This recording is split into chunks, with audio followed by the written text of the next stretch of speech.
O amor mau é aquele que é o amor de si mesmo até o desprezo de Deus. Foi o amor de Adão e Eva. Eles amaram mais a sua comodidade, a sua ambição, se tornarem como Deus, e desprezaram a Deus, não obedecendo aos seus mandamentos. Então, o amor mau é o amor de si mesmo até o desprezo de Deus, até o desprezo da lei de Deus. É o amor que domina cada vez mais no mundo moderno. Desprezo pela lei da igreja e amor daquilo que é contrário à lei de Deus. Então, um amor ruim. O outro amor é o amor bom. O amor bom é aquele que é o amor de Deus até o esquecimento de si mesmo. Nosso Senhor esqueceu suas comodidades e disse ao Pai: Pai, se possível, que esse cálice passe sem que eu beba. É duro esquecer de si mesmo, tornar-se uma vítima. Mas não seja feita a minha vontade, mas a vossa vontade. Então, o amor bom, ele nos faz esquecer de nós mesmos para fazer a vontade de Deus. É impossível ser um bom cristão sem sofrimento. É necessário sacrificar muita coisa para fazer a vontade de Deus. Um bom pai de família deve sacrificar muita coisa. Uma boa mãe de família deve sacrificar muita coisa. Um filho, uma filha deve sacrificar muita coisa. Um padre deve sacrificar muita coisa. Um religioso, um seminarista, seja quem for, se ele quiser fazer a vontade de Deus, ele tem que estar pronto para renunciar-se a si mesmo, tomar a sua cruz e seguir Nosso Senhor. Então, a festa do Sagrado Coração é a festa do amor verdadeiro. Nosso Senhor teve um amor verdadeiro. E por isso ele esqueceu a si mesmo, por isso ele aceitou a cruz, por isso ele fez a vontade de Deus, por isso ele nos redimiu. O amor verdadeiro é um amor redentor. Redentor em Nosso Senhor, redentor também em nós, que nós devemos nos associar à redenção, cooperando com nossos atos, cooperando com tudo que a gente pode fazer para a redenção do mundo, para o bem da igreja e a glória de Deus. Por quê?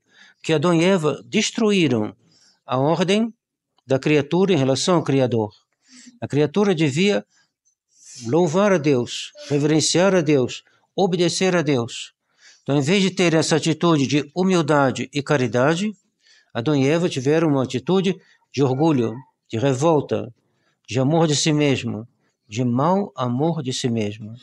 Isso foi a perda do gênero humano. Então, Nosso Senhor, quando ele vem para reparar.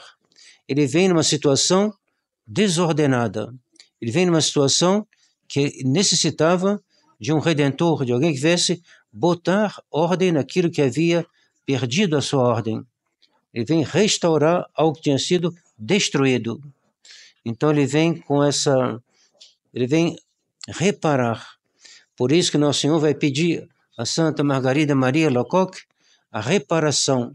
E que essa primeira sexta-feira, a comunhão da primeira sexta-feira, é uma comunhão de reparação, que se une à reparação de Nosso Senhor.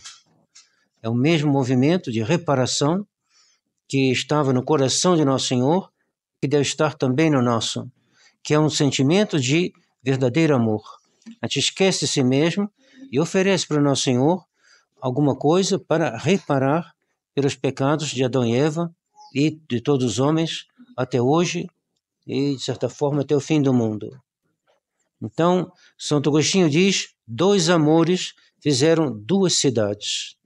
O amor de si mesmo até o desprezo de Deus fez a cidade do mundo, a cidade dos homens, e o amor de Deus até o esquecimento de si mesmo fez a cidade de Deus.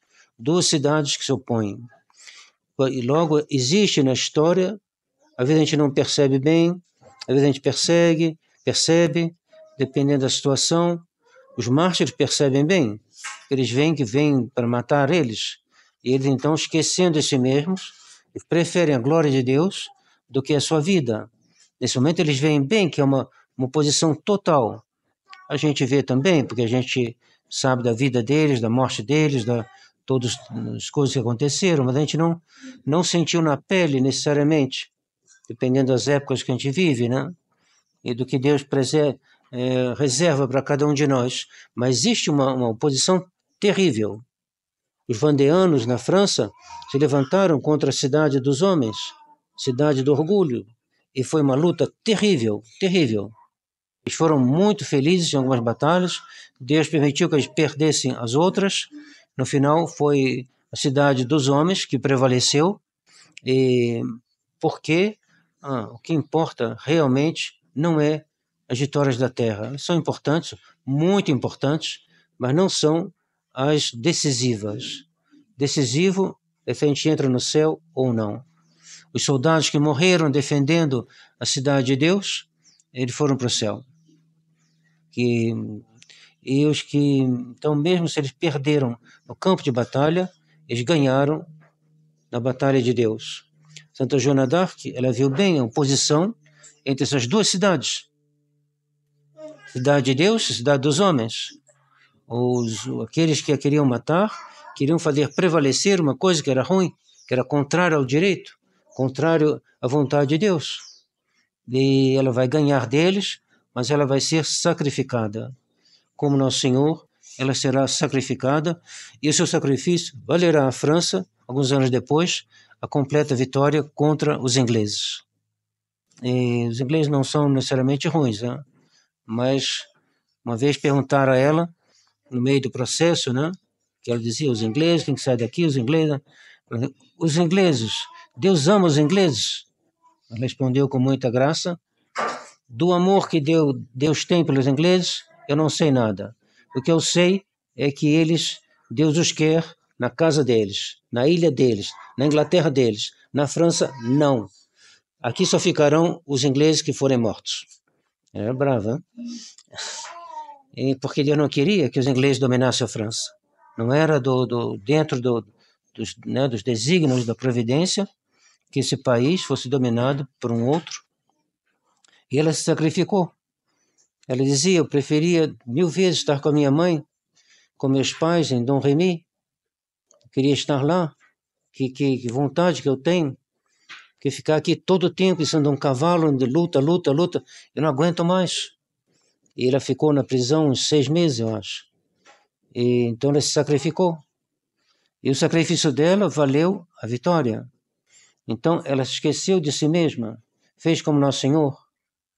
E o monge deve fazer a mesma coisa. O monge deve ser uma vítima. O padre deve ser uma vítima. São Pio X diz, o padre não deve só oferecer a vítima, oferecer Nosso Senhor a hóstia consagrada e o vinho consagrado. Ele não deve só fazer isso. Ele deve também se oferecer. Por isso, na patena, às vezes a gente oferece uma pessoa que pede, né? Te oferece na patena, junto com a hóstia, mentalmente, né? Oferece, né? A gente põe ali espiritualmente o nome da pessoa que quer também pedir a Deus a graça de comungar com Nosso Senhor. O verdadeiro amor de Deus é amar a Deus, amar ao Pai, como Nosso Senhor o amou. Então, eis aí esses 2 amores e 2 cidades. A cidade de Deus é a igreja, sobretudo. É também as nações católicas que estão sendo rudemente atacadas, destruídas, destroçadas, e a própria igreja, né? Destroçada. Mas a cidade de Deus, a vitória está do lado da cidade de Deus. Porque quando chegar no final, nós veremos quem é que está melhor. Vou citar uma palavrinha, não é de Santa Teresinha, mas ela usou. Até surpreendente, porque a gente imagina Santa Teresinha assim, que ela diria muitas coisas, mas essa que eu vou dizer, não. Ela dizia assim, ri melhor quem ri por último. Parece até que eu estou brincando na recreação do pátio, talvez estivesse até. Então, no último, quem é o último a ter a vitória? Somos nós. Quem é o último a ter a vitória? É a igreja. Quem é o último a ter a vitória? É Nosso Senhor. Então não se espantem quando às vezes a gente vê a cidade dos homens, a cidade que é contra Deus, parecer prevalecer, ou mesmo prevalecer em certos momentos. Mas 2 amores fizeram 2 cidades. O amor de si mesmo leva então até o desprezo de Deus, e esse amor está condenado a derrota perpétua. O fim desse amor é o inferno. E do outro lado, o esquecimento de si mesmo, né? O amor de Deus levado até o esquecimento de si mesmo. Por isso, todos nós, que sejamos monges ou não, devemos ter o espírito de sacrifício, aceitar ser vítima com o nosso Senhor. O Sr. Lefebvre gostava de repetir, quando a gente comunga, o que a gente recebe? Corpo, sangue, alma, divindade do nosso Senhor. Sim, mas não esqueçamos que esse corpo, né, foi separado desse sangue. Essa alma foi separada desse corpo e desse sangue. E a divindade não. Ou seja, você recebe Nosso Senhor imolado. A gente não recebe Nosso Senhor só para um conforto, é também. A gente recebe para se unir a Nosso Senhor imolado. Nós devemos também ser almas reparadoras, como foi Nosso Senhor. Devemos ser almas vítimas, pois Nosso Senhor é vítima. E Ele vem em nós com seu coração de vítima. A palavra às vezes pode parecer um pouco assim, alguns não gostarem dela, mas a realidade é essa. Nosso Senhor foi vítima dos nossos pecados, Nosso Senhor foi mais ainda vítima do seu amor pela vontade do Pai. E nós devemos ser assim, senão não faremos nada de grande, nada, a vontade de Deus, impossível fazê-la descansando, impossível fazer a vontade de Deus de se divertindo o tempo todo. Deus quer que a gente se divirta também, né? Porque é necessário de um equilíbrio. Mas o fundo da alma deve estar pronto a abraçar a cruz como Nosso Senhor. Então, pensando aos grandes santos que foram devotos do Sagrado Coração, que Ele faça brilhar na casa de cada um dos senhores e senhoras, a organização do Sagrado Coração, que não seja só um quadro que esteja na parede, mas que ele seja honrado, que ele seja venerado e que ele seja imitado. E que a Santíssima Virgem, que estava ao pé da cruz, ela foi vítima. Ela entendeu perfeitamente que ela devia oferecer tudo e realizar essa definição do verdadeiro amor, amar a Deus até o esquecimento de si mesmo.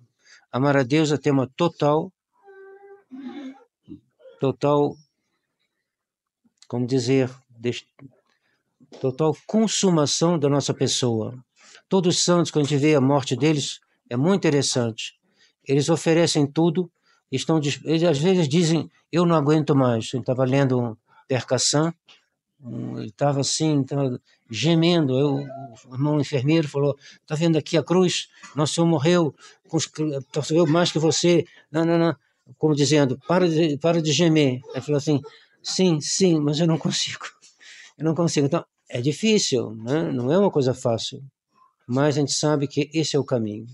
Oferecer tudo, mesmo quando é difícil, imitar Nosso Senhor, imitar Nossa Senhora nesse mundo e compartilhar com eles a glória da vida eterna. Em nome do Pai, do Filho e do Espírito Santo. Amém.